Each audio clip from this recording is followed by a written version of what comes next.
Hello everyone. Welcome to your professor. ఈ రోజు నుంచి మనం క్లౌడ్ జర్నీని స్టార్ట్ చేయబోతున్నాం. సో, క్లౌడ్ అంటే ఏంటి?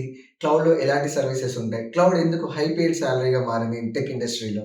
అలాగే క్లౌడ్ మనకి అడ్వాంటేజెస్ ఏంటి? ఇలాంటి విషయాల గురించి ఈరోజు మనం నేర్చేసుకుందాం.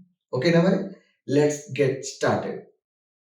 సో, ఇప్పుడు మనం క్లౌడ్ గురించి నేర్చుకుందాం. సో, క్లౌడ్ అంటే ఏంటంటే, ఎవరైనా సరే, ఎప్పుడైనా సరే, ఎక్కడి నుంచైనా సరే, మనకు కావాల్సిన డేటాని త్రూ ఇంటర్నెట్ ద్వారా మనం యాక్సెస్ చేయగలిగితే, దాన్ని మనం క్లౌడ్ అంటున్నాం.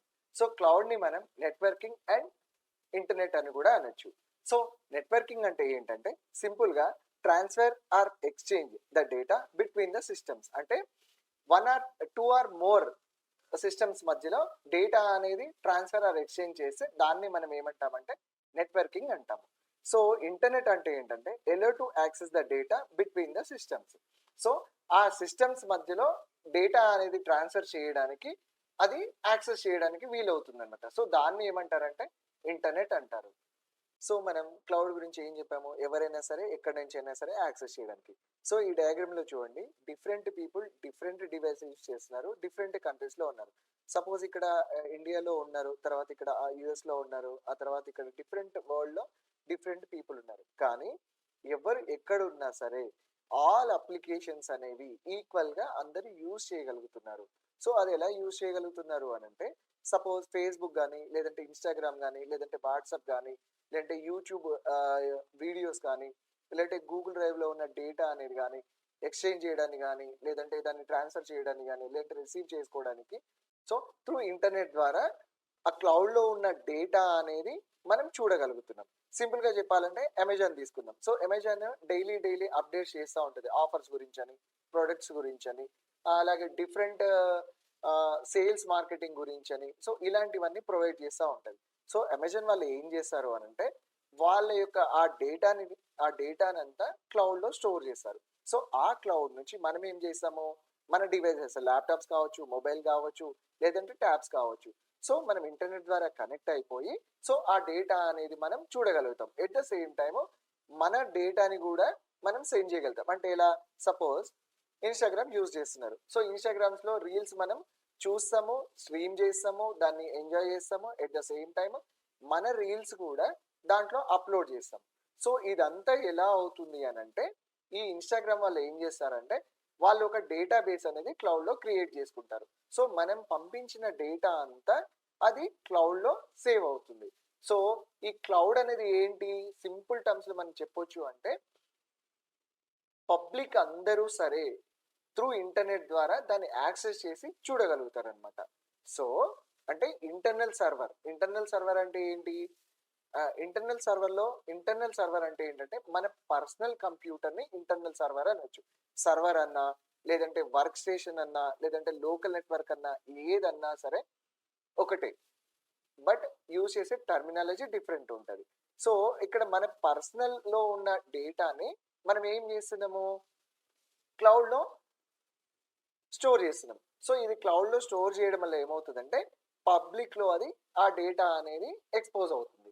మన లోకల్లో ఉన్న డేటాని క్లౌడ్లో మనం పెట్టినట్లయితే సో అది అందరూ యాక్సెస్ చేయగలుగుతారు. సింపుల్గా ఇంకొక ఎగ్జాంపుల్ ఏం తీసుకోవచ్చు అంటే, మనము ఇన్స్టాగ్రామ్ లాంటి ఒక వెబ్సైట్ కానీ, ఇన్స్టాగ్రామ్ లాంటి ఒక యాప్ కానీ క్రియేట్ చేసాం అనుకుందాం. సో అది క్రియేట్ చేసిన తర్వాత మన లోకల్లో డెవలప్ అవుతుంది. సో అది ఎవరు ఎంతమంది యాక్సెస్ చేయగలుగుతారు, మన ల్యాప్టాప్లో డెవలప్ చేసిన ఒక యాప్ని సో అందరి యూజర్స్ యూజ్ చేసేలాగా, అంటే అందరు పబ్లిక్ అంతా దాన్ని యూజ్ చేసేలాగా మనం ఎలా చేయొచ్చు అంటే, సో మన యాప్ని మన మన డెవలప్మెంట్ చేసిన యాప్ని తీసుకెళ్ళి క్లౌడ్లో మనం డిప్లాయ్ చేస్తాం. సో ఇలా క్లౌడ్లో డిప్లాయ్ చేసిన తర్వాత దాన్ని ఏం చేస్తారు, ప్రతి ఒక్కరు ఆ యాప్ని ఇన్స్టాల్ చేసుకోవడము, ఆ యాప్ని చూడటము, ఆ యాప్లో డేటా అనేది సెర్చ్ చేయడము, సో ఇలాంటి థింగ్స్ అన్ని జరుగుతాయి అన్నమాట. సో అందుకే మనము ప్రతి అప్లికేషన్ వాళ్ళు క్లౌడ్కి మైగ్రేట్ అవుతున్నారు. ఎందుకు అని అంటే, సింపుల్గా చెప్పాలంటే, మీ పర్సనల్ ల్యాప్టాప్లో ఉన్న డేటా అనేది క్రాష్ అవ్వచ్చు, లాస్ అవ్వచ్చు. At the same time me laptop power problem ఉండి స్విచ్ ఆఫ్ అవ్వచ్చు. సో అలాంటప్పుడు ఏముంటుంది, మీ యాప్ అనేది అవైలబిలిటీ అనేది చాలా తక్కువగా ఉంటుంది. బట్ క్లౌడ్లో ఎప్పుడైతే మీరు మైగ్రేట్ అవుతారో, క్లౌడ్లో ఎప్పుడైతే మీరు హోస్టింగ్ చేస్తారో, పబ్లిక్లో అది హై అవైలబిలిటీ అనేది ఉంటుంది. సో పబ్లిక్ అనేది ఎప్పుడైనా సరే, ఎక్కడి నుంచి అయినా సరే, వాళ్ళకి ఇష్టం వచ్చినప్పుడు మన యాప్ని యాక్సెస్ చేయగలుగుతారు. సో అందుకే క్లౌడ్ అనేది ప్రెజెంట్ అంత డిమాండ్ అయిపోయింది. సో ఇంకొకటి ఏంటంటే క్లౌడ్ అనేది ఓన్లీ డేటా స్టోరేజ్ అయినా, అంటే like such files, images, documents, audios, videos ఇవి మాత్రమే మనం చేస్తామా అని అంటే, సో క్లౌడ్ అనేది కంప్యూటింగ్ సర్వీసెస్ ని కూడా ప్రొవైడ్ చేస్తుంది. సో అందుకే ప్రెసెంట్ మన ఐటీ ఇండస్ట్రీలో ఇంత డిమాండ్ ఉన్న టెక్నాలజీగా క్లౌడ్ అనేది మారింది. సో ఇప్పుడు మనం క్లౌడ్ యొక్క డెఫినేషన్స్ చూద్దాం. సో సింపుల్ గా చెప్పాలి అని అంటే, యా, సో క్లౌడ్ ఎందుకు? Cloud for the storage. So cloud is a network of remote servers that are accessed over the internet. So remote servers, so cloud అనేది నెట్వర్క్ ఆఫ్ రిమోట్ సర్వర్స్. అంటే remote servers అంటే ఏంటి? Simple గా చెప్పాలంటే మీ మన దగ్గర ఉన్న ల్యాప్టాప్ లోకల్ నెట్వర్క్ అవుతుంది. సో మన ఫ్రెండ్ యుఎస్ లోనో, లండన్ లోనో, ఆస్ట్రేలియాలో ఎక్కడోనో ఉంటాడు. సో మన ల్యాప్టాప్ నుంచి అక్కడ ఉన్న ల్యాప్టాప్ కి మనం కనెక్ట్ అయ్యి, సో దాంట్లో ఉన్న డేటాని కానీ, దాంట్లో ఉన్న అప్లికేషన్ కానీ మనం ఏదైనా యాక్సెస్ చేయగలిగితే, సో దాన్ని ఏమంటారంటే రిమోట్ నెట్వర్క్ అంటారు. సో సింపుల్ గా క్లౌడ్ అనేది కంప్లీట్ గా రిమోట్ నెట్వర్క్ లో ఉంటుంది. సపోజ్ ఈ రిమోట్ నెట్వర్క్ ని మళ్ళీ మనము టర్మినాలజీలో మళ్ళీ ఏమనొచ్చు అని అంటే వర్చువలైజేషన్ అనొచ్చు. సో ఈ వర్చువలైజేషన్ అంటే ఏంటంటే,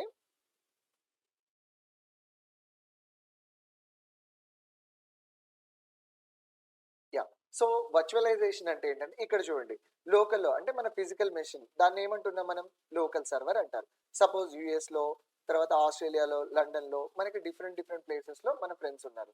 సో అప్పుడు ఏమవుతుంది, వాళ్ళు remote server 1, remote server 2, remote server 3 ఇలా మనం చేస్తాం. సో ఈ ప్రాసెస్ అంతా మనం ఏమనొచ్చు అని అంటే వర్చువలైజేషన్ అంటారు. సో వర్చువలైజేషన్ అంటే ఏంటంటే రన్నింగ్ మల్టిపుల్ ఆపరేటింగ్ సిస్టమ్స్ అనే సింగిల్ ఫిజికల్ మెషిన్. అంటే మన ల్యాప్టాప్ నుంచి డిఫరెంట్ రిమోట్ మెషిన్స్ కి మనము కనెక్ట్ అవ్వగలిగితే దాన్ని మనం ఏమంటున్నామంటే వర్చువలైజేషన్ అంటారు. సో ఇవన్నీ ఎలా సాధ్యమవుతున్నాయి అంటే it is nothing but cloud computing. So ఈ క్లౌడ్ కంప్యూటింగ్ అంటే ఏంటంటే delivery of on demand computing services. అంటే ప్రెసెంట్ మనకి ఆన్ డిమాండ్ లో ఏవైతే సర్వీసెస్ కావాలో ఆ సర్వీసెస్ అనేది మనకు ప్రొవైడ్ చేస్తుంది. అంటే ఏంటి? Application, storage, database, network, development, deployments and business process కోసం. సో ఇవన్నీ కూడా మనకు క్లౌడ్ కంప్యూటింగ్ లో మనకి అవైలబుల్ ఉంటాయి. సింపుల్ గా ఇంకొక డయాగ్రామ్ చూద్దాం. సో ఇది ఎలా ఉంటుందంటే ఇలా ఉంటుంది. సో ఈ డయాగ్రామ్ చూడండి, దీంట్లో అప్లికేషన్స్, ప్లాట్ఫామ్స్, ఇన్ఫ్రాస్ట్రక్చర్, సో ఇదంతా ఎందులో ఉన్నాయి? క్లౌడ్ లోనే ఉన్నాయి. సో మనకి అప్లికేషన్ లెవెల్లో కావాలి అంటే అప్లికేషన్ లెవెల్ సర్వీస్ యూస్ చేయొచ్చు, లేదు ప్లాట్ఫామ్ లో డేటాబేస్ యూస్ చేస్తాను, లేదంటే ఇంకా నేను ఏదైనా ఒక స్టోరేజ్ పర్పస్ లో ఒక ఫైల్స్ కానీ ఇంకా ఏదైనా చేయాలనుకున్నప్పుడు, సో ప్లాట్ఫామ్ వైజ్ గా ఇన్ఫ్రాస్ట్రక్చర్ కావాలనుకున్నప్పుడు ఇన్ఫ్రాస్ట్రక్చర్ ని మనం యాక్సెస్ చేసుకోవచ్చు. సో క్లౌడ్ కంప్యూటింగ్ వల్ల మనకు కలిగే అడ్వాంటేజ్ ఏంటంటే, so flexibility, no need to buy any physical infrastructure. Suppose మీరు ఏదైనా ఒక యాప్ డెవలప్ చేసి ఒక ఆఫీస్ లాగా మీరు పెట్టాలి అనుకుంటున్నారు అనుకోండి. సో లేదు ఇంకొక యాప్ ని మీరు, లేదు ఏదో ఒక వెబ్సైట్ మీరు డెవలప్ చేసి, సో దానికి మీరు పబ్లిక్ లో మీరు సర్వ్ చేయాలనుకుంటారు. సో అప్పుడు ఏంటి అంటే మీరు మొత్తం ఒక ఇన్ఫ్రాస్ట్రక్చర్ డెవలప్ చేసుకోవాలి, నెట్వర్కింగ్ అని, ఇంకా హార్డ్వేర్ అని, హై ఇంటర్నెట్ స్పీడ్, సో ఇలాంటివన్నీ మీరు ఫిజికల్ గా మీరు బిల్డ్ చేసుకోవాలి ఉంటుంది. బట్ ఇక్కడ ఏమవుతుంది అని అంటే క్లౌడ్ కంప్యూటింగ్ లో అవేవీ లేకుండా వర్చువలైజేషన్ లోనే, అంటే క్లౌడ్ సర్వీసెస్ లోనే మీకు ఇవన్నీ ప్రొవైడ్ చేస్తారు. ఇంకోటి ఏంటంటే దీనివల్ల మనకు కలిగేది ఏంటంటే కాస్ట్ తక్కువ అవుతుంది. అంటే లెస్ కాస్ట్ లో ఇన్ఫ్రాకి అంత పెట్టే బదులు మనకు కావాల్సిన సర్వీసెస్ మాత్రమే మనం పర్చేజ్ చేసి ఆ కాస్ట్ అనేది లో కాస్ట్ లో మన అప్లికేషన్ అనేది బిల్డ్ చేసుకోవచ్చు. సో ఇంకొకటి ఏంటంటే సో స్కేలబిలిటీ అండ్ ఎలాస్టిసిటీ అంటే ఏంటంటే, సో డౌన్ టైం లేకుండా ఉండటం. అంటే సమ్ టైమ్స్ మనము అబ్జర్వ్ చేస్తూ ఉంటాం ఏంటంటే వాట్సాప్ ఒక 1 అవర్ పనిచేయదు, లేదంటే ఫేస్బుక్ ఒక 2 అవర్స్ పనిచేయదు, లేకుంటే నెట్ఫ్లిక్స్ లో డేటా అంతా క్రాష్ అయిపోయిందని.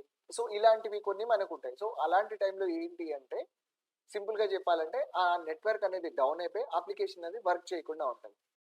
సో ఎగ్జాంపుల్ తీసుకుంటే ఫెస్టివల్ సీజన్ లో అమెజాన్ ని అందరూ యాక్సెస్ చేయడానికి చూస్తారు. సో నార్మల్ గా ఒక రోజు అమెజాన్ ని ఒక 1000 మెంబర్స్ చూస్తారు అనుకుంటే ఫెస్టివల్ రోజు 1 lakh అబౌవ్ పీపుల్ చూస్తారు. సో అలాంటప్పుడు ఆ 1 lakh పీపుల్ కి అంతే అక్యురేట్ గా ఆ వెబ్సైట్ అనేది అవైలబిలిటీ అనేది ఉండాలి.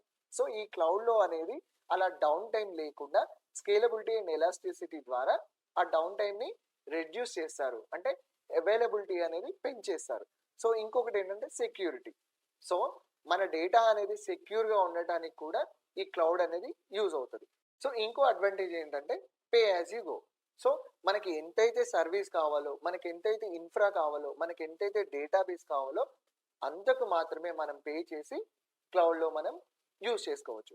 సింపుల్ చెప్పాలి అని అంటే, సలార్ మూవీ రిలీజ్ అయింది. సలార్ మూవీ చూడటానికి మీరు థియేటర్ మొత్తం కొనాలా? అవసరం లేదు. జస్ట్ ఒక టికెట్‌తో మనం ఆ మూవీ చూసి మనం బయటికి వచ్చేయచ్చు. ఆ తర్వాత మనకి సంబంధం లేదు.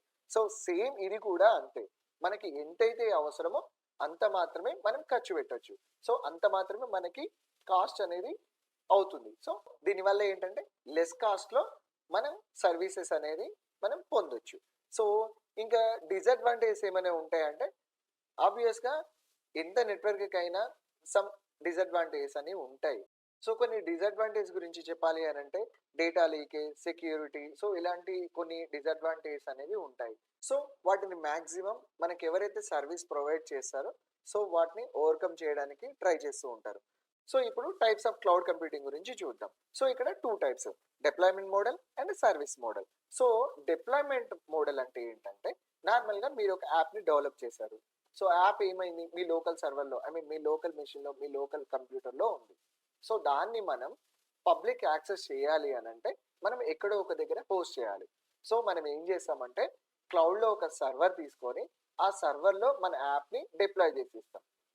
సో ఆ డిప్లాయ్ చేసిన తర్వాత ఏమవుతుంది, ఐ మీన్ హోస్ట్ చేస్తాం అనుకుందాం. సో హోస్ట్ చేసిన తర్వాత ఏమవుతుంది, సో పబ్లిక్ అనే వాళ్ళు యాక్సెస్ చేయగలుగుతారు.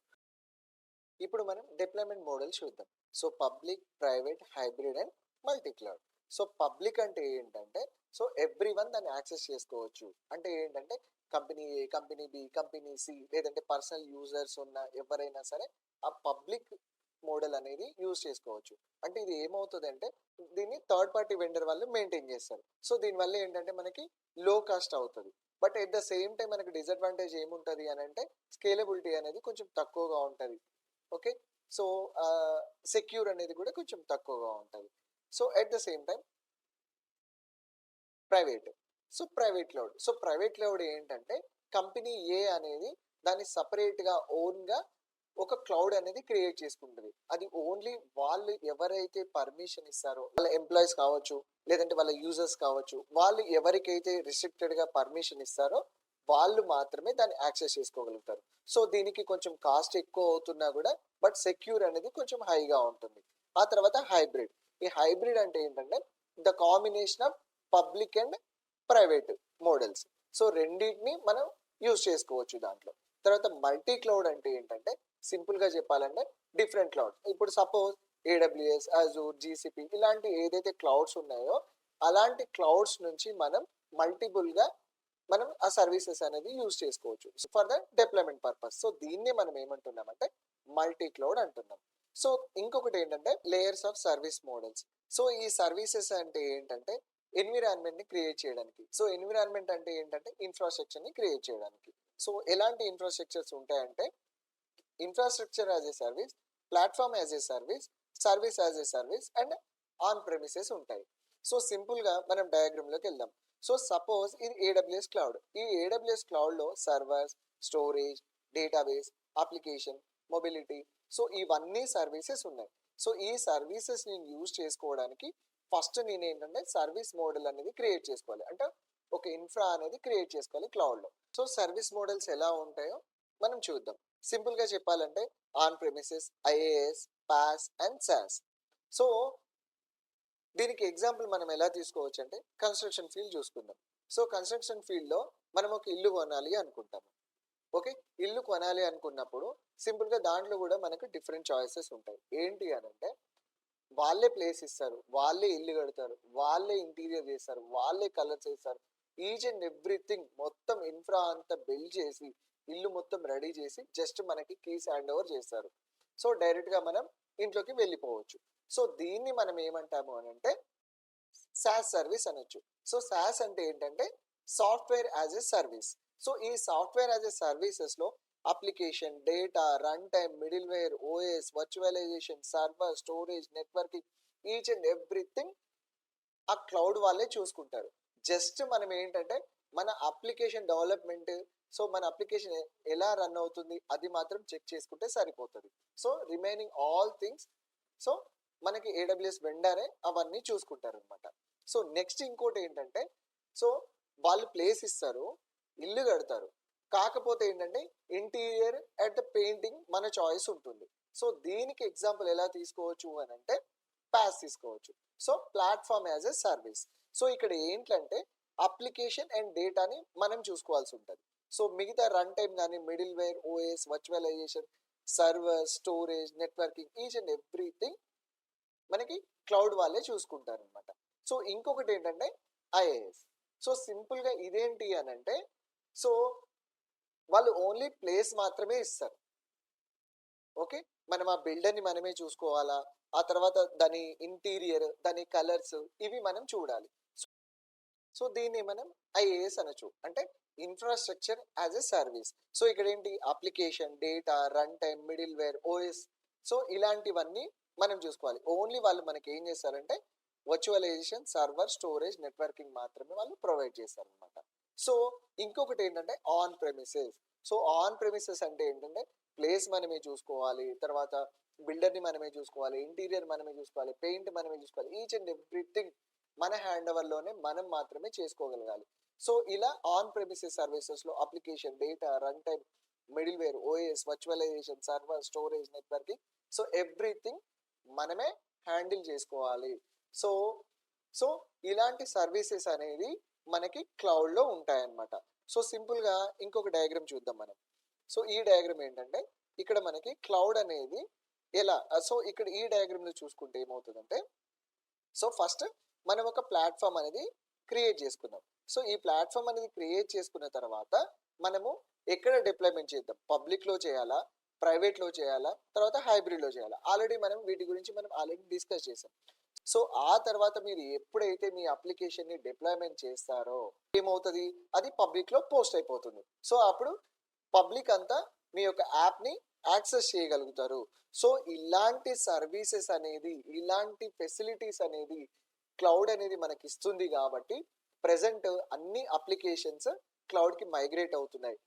సో ఇక్కడ మనకు అర్థం కావాల్సింది ఏంటంటే, మనకి క్లౌడ్ అనేది ఒక పవర్‌ఫుల్ సర్వీసెస్ అనేది మనకు ప్రొవైడ్ చేసింది. సింపుల్‌గా చెప్పాలి అనంటే కేజీఎఫ్‌లో ఒక డైలాగ్ ఉంటది. Powerful people makes powerful places అని. సో అలాగే మన టెక్నాలజీలో కూడా powerful services makes powerful business. So ఇలా ఉంటదన్నమాట. సో బ్రీఫ్‌గా ఏడబ్ల్యూఎస్ క్లౌడ్ అనేది సో ఇలా ఉంటది. సో ఈ క్లౌడ్ యొక్క సర్వీస్ ప్రొవైడర్స్ వచ్చి ఏడబ్ల్యూఎస్, అజూర్, జీసీపీ ఇంకా ఇలా 10 ఆర్ మోర్ సర్వీసెస్ అనేవి మనకి అవైలబుల్‌గా ఉన్నాయి. సో మనకి ఏదైతే అప్లికేషన్ అవసరం ఉంటుందో, అంటే ఏదైతే ఇన్‌ఫ్రాస్ట్రక్చర్ అవసరం ఉంటుందో మనం అది చూస్ చేసుకొని మనం యూజ్ చేసుకోవచ్చు. సో ఇదన్నమాట క్లౌడ్ అండ్ క్లౌడ్ కంప్యూటింగ్ గురించి. ఏంటి థియరీ మాత్రమే చెప్తున్నా అనుకుంటున్నారా? సో నెక్స్ట్ వీడియో నుంచి ఏడబ్ల్యూఎస్ అకౌంట్ క్రియేట్ దగ్గర నుంచి ఆల్ సర్వీసెస్ మనం ప్రాక్టికల్‌గానే నేర్చేసుకుందాం. ఓకేనా మరి? సో నెక్స్ట్ వీడియోలో కలుద్దాం.